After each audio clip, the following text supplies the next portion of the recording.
Bismillahirrahmanirrahim. You are watching Pinpoint TV and I am Naveed Aman Khan from Yiling Airport, Xinjiang, China. And Government of China has invited 22 journalists from 17 different countries to participate in an international seminar here in China. Here we have got an opportunity to discuss many topics to all of the journalists who have come here to participate in this seminar. This opportunity has been, excellent for us. Today is Mr. Yeti, professor of New Zealand University. He's a scholar and he has been with us all together in this international seminar we held in Xinjiang province of China. What has been his achievements of this international seminar and what is the outcome he has found over here? What I learned about Xinjiang, I learned from my research before coming here. And this trip has really confirmed for me the conclusions I had reached prior to coming to Xinjiang in relation to geopolitical issues, in relation to Western media narratives and how they have misportrayed the situation here in Xinjiang. So this has really just allowed me to see from my own eyes what my research had concluded previously. What do you think? Is China doing something wrong with the Uyghur community, or that perception was totally wrong and you find no differences between the Chinese, other communities and the Uyghur community living here in Xinjiang province? I have not seen any evidence of Western media narratives about the Uyghurs here in Xinjiang. In fact, it's quite the opposite. Based on what I've seen, we see vibrant communities all working together for common prosperity and a better future with common development. Okay. And what about that incident which happened in New Zealand a couple of years back, an attack on the Muslims in the mosque, and the New Zealand Prime Minister Jacinda Ardern, she all the way came to that Muslim community to console them and to mourn with them.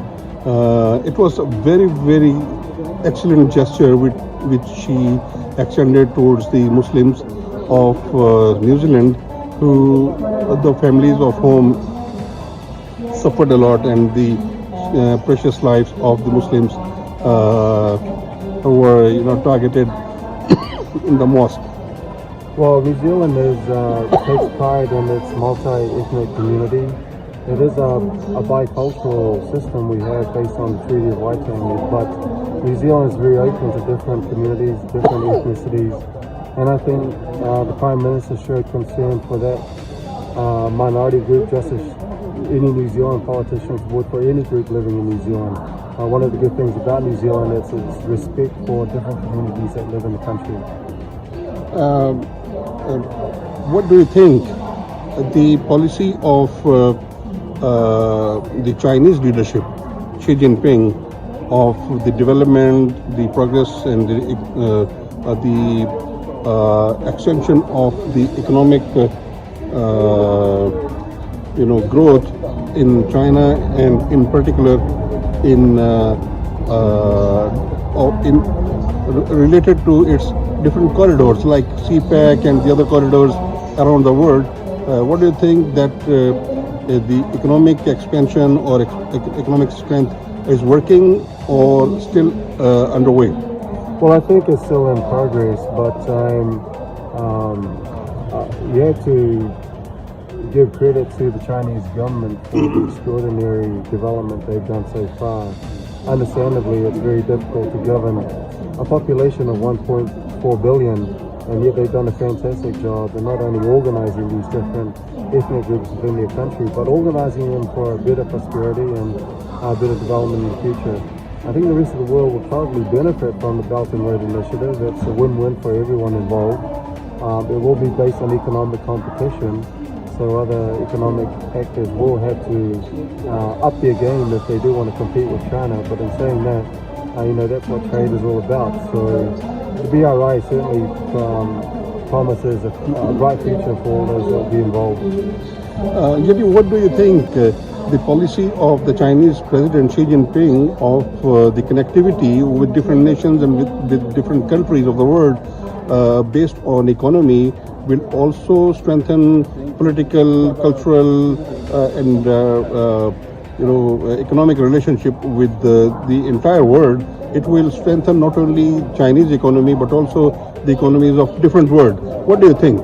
Well, I think it's a very promising model of development, one that's different from what we've seen previously. The previous models that tend to be based on aid, whereas China is proposing a trade-based infrastructure development network, which I think will benefit a lot of developing countries.